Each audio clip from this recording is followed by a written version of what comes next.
everyone. This is an interview for the GG STEM Foundation, and today we're here to talk to our winner of our 2022 Giversity in STEM Scholarship. My name is Grace Hansen, and I'm the president of GG STEM Foundation. I'm Rebecca Lundquist, and I'm the vice president. And I'm Claire, and I'm the treasurer. Yeah, and today we're here to talk to our 2022 Giversity in STEM Scholarship winner, Mukta. Mukta, would you like to take a second to introduce yourself to the audience? Yes, I am Mukta, and I'm so honored to be able to be the recipient of this scholarship and to represent Giversity and making sure to empower women and other underrepresented minorities in STEM while also giving back to your community. And I'm excited to be starting college at Harvard in the fall. Awesome. So we have like a little fun question that we're going to start the interview off with. So what do you like to do outside of STEM, Mukta? Yeah, so I've been so lucky to get to do all kinds of fun things in high school. But some of my two favorites have been tennis and speech and debate.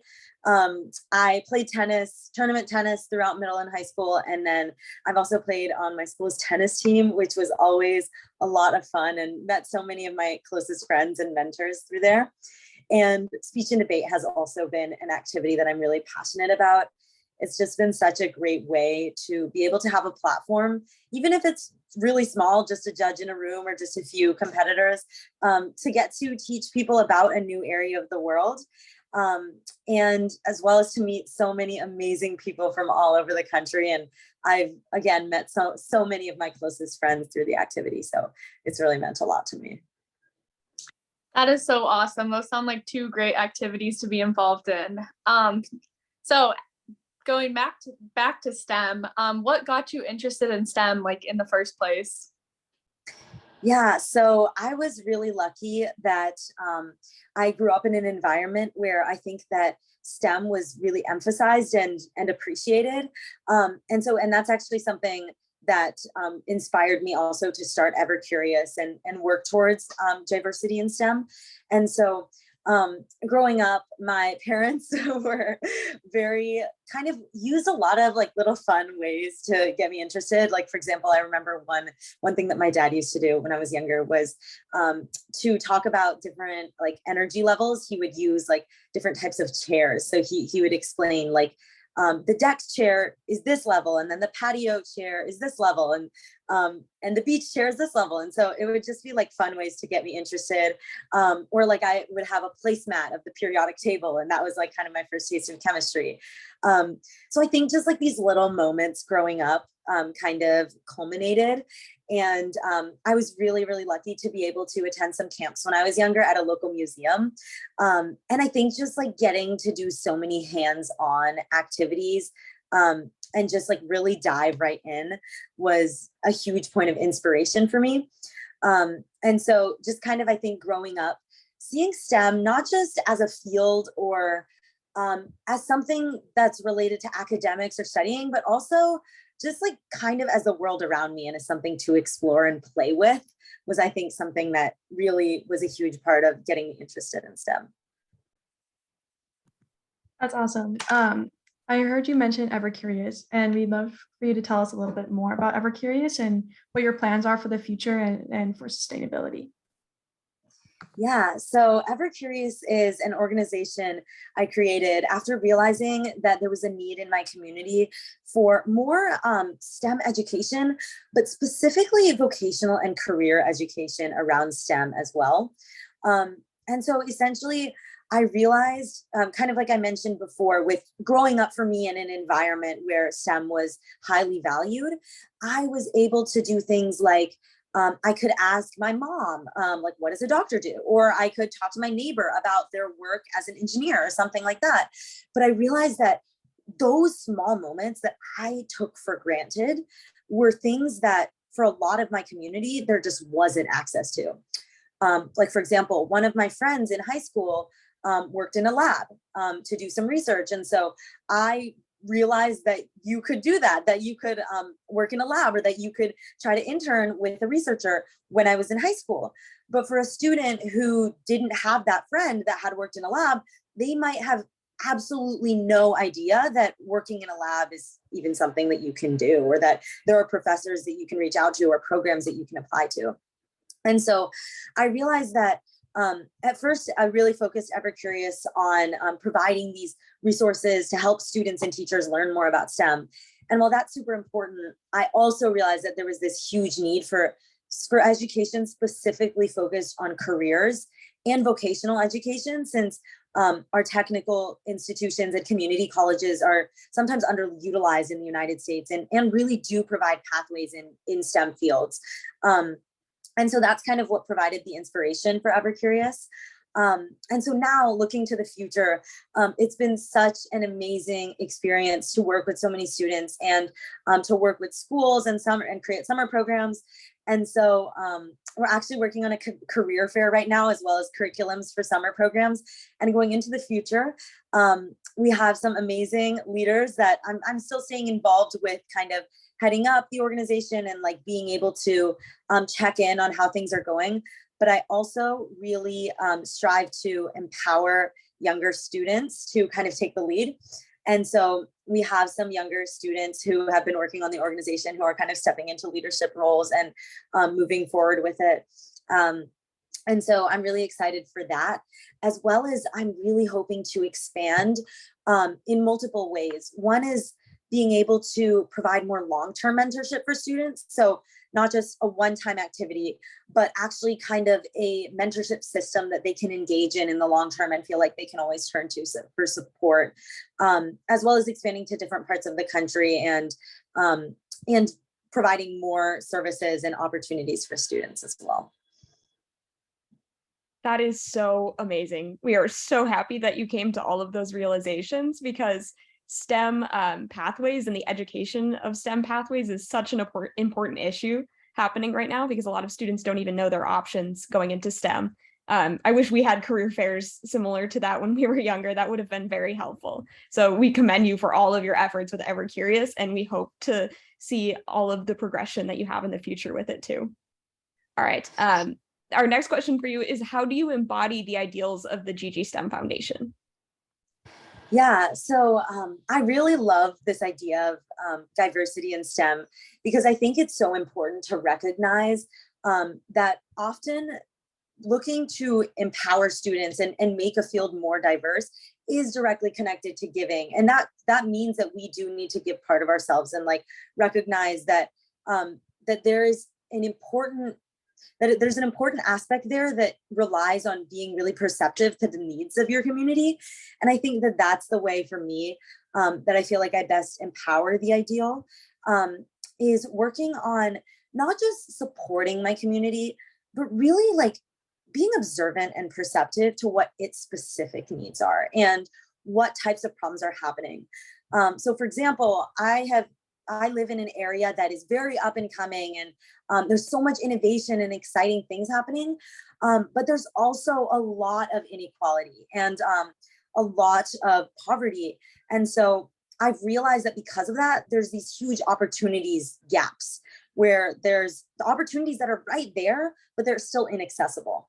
And so I think that recognizing that that was specific to my community made me realize that things like vocational education are so important to be able to get a little bit closer to bridging those gaps.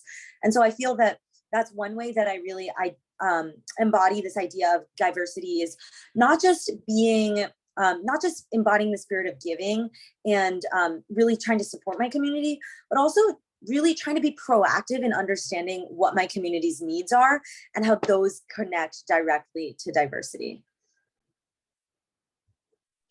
That is so awesome. I love how like involved with your community you are, and that is such an important part of Giversity and just making the STEM field more accessible. So who is somebody in the STEM field that you look up to, or like a role model? Do you have anyone? Yeah, absolutely. So there are definitely a lot of people, especially women, that I really admire in the STEM field. But I think the one that came to mind right away is one that we do talk about a lot, but I do think her story is so inspirational, is Marie Curie. I think that her story holds a special place in my heart because it's actually like literally right there in front of me right now, but I have this poster of the periodic table, and all my friends make fun of me because it's such a nerdy thing. But I've had this poster since I was little, and it's this like huge poster of the periodic table. I can actually turn it around and show you because I think that's kind of fun. It's right here. That's amazing. It has some famous scientists on it. And I can't help but notice that almost all of them are like old white males. But Marie Curie is the one woman on that poster. And so I think like just growing up with that story around me has been really inspiring. And I think one thing that I think is really interesting about her is that not only was she such a pioneer in the field of science, and she was such a risk taker in being able to like, I mean, what ultimately caused her death was the fact that she took so many risks with her discoveries and like how far she was willing to go to be able to work towards advancing her research. But I also think it's so interesting how she was able to kind of navigate STEM as a woman, where she did a lot of work with her husband as well. And so kind of, I think that's an interesting dynamic where she is such a household name and is so well known as this huge pioneer for women in STEM. But she also was able to work with so many different people and kind of be able to like, I think that was such a tough balance, especially in those times. And one that is unfortunate that women have to strike, of figuring out how to work towards furthering their careers and their research while also operating in a world, especially during the time that she was living, that's so male dominated.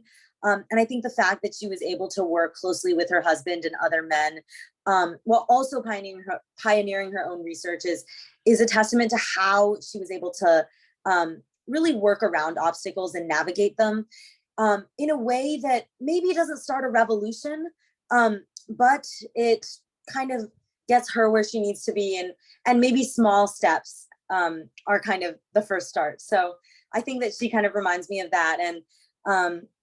And while I do think that she is someone that we talk about a lot, and I do recognize that there are a lot of underrepresented women that aren't talked about as much as her, I do think that even recognizing her contributions is a huge first step to being able to recognize those women's contributions as well. And so I think just because of that poster and that story, she's been a huge source of inspiration for me. That's cool. Marie Curie was definitely one that came to mind first for me also. And then, so our last question for you is, what are your plans for the future personally and professionally, and then outreach-wise? Yeah, so I am so excited to be starting college in the fall. A little bit nervous for my first year as well, but I'm really excited to be able to explore more ways to get involved in STEM, especially with research. And I'm also, like, one thing that is a huge goal for me is I'm interested in also continuing to work on advancing this mission of diversity in STEM and working to kind of keep roots with my community. And so I think that's going to be present some challenges in some ways because I'm going to be so far from my hometown. But one thing that I'm really looking forward to personally and for my community is working on finding ways to link the city that I'm going to be in for college, for Boston, with my hometown, and find ways that I can kind of set up roots to support the community there, as well as keep roots with my community at home through Ever Curious and other initiatives I've worked on. So that's a huge goal for me, is kind of finding ways to do that. And professionally, I'm not 100% sure what my plans are yet. But I think I'm hoping to major potentially in bioengineering, biology, and I'm also interested in global health and environmental science. So kind of something in that realm. And I'm thinking about medicine, but am also thinking about engineering. So a few different paths, and that's kind of what I'm hoping to figure out for this first year. So I'm really excited for that. Awesome. That all sounds amazing. And it's definitely okay not to be decided going into college. I think almost everyone changes their major once we get into college. I think all of us have too. But we're just so excited and so happy to see and hear all of the places that you're going to go and the things that you're going to do. And we're just ready to hear more about your future. So thank you so much for taking this time to talk with us today, Mukta. Thank you. I'm so, so honored and grateful, not only to be the recipient of the scholarship, but also for this organization and your commitment to empowering not only women, but all kinds of people in STEM. And I love this idea of diversity, emphasizing that diversity also includes giving, and how those two come hand in hand and are so important to each other. So I really enjoyed this conversation, and I'm so excited to meet you. Great. Thank you for your time.